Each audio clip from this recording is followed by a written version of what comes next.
sharing the story I remember of Susan Smith, so take a minute to watch and understand why after 30 years of being in prison, she has came up parole, which made some people happy as we sat and watched the parole hearing as she got denied. So if you haven't heard of her, stay with me and watch why so many people hopes the day never comes she ever sees the light of day outside of a jail. Susan Smith was one of these females living in a small town in Union, South Carolina. No one outside of Union even knew who she was. But 30 years ago she made people that never knew she existed never forget her name. The story behind her. Susan had a loving, loyal husband and two beautiful sons. Like most would be pleased and happy with that. Well, that didn't seem to be the case for Susan. When she left a mark on so many people in South Carolina, we learned just who she was. The day she made a decision to make a change for herself despite the impact her decisions would leave on others, she made a phone call to the local police department and stated that her car was stolen with her children in the car and gave a description of a black male. Police all around was going crazy searching for the stolen car and children.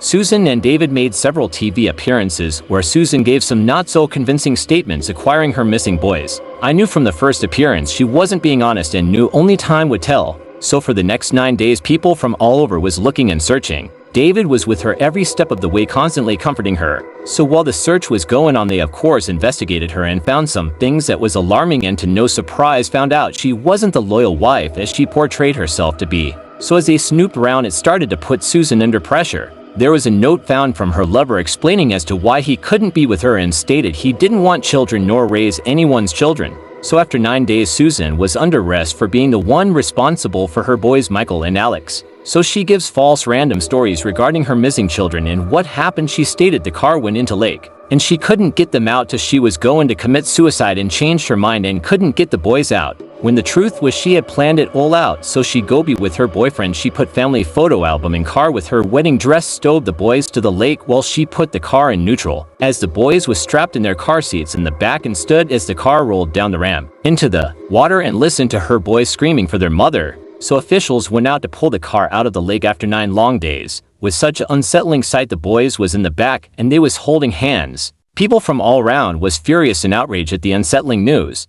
So they found her guilty and sentenced her to life without knowing she could get parole.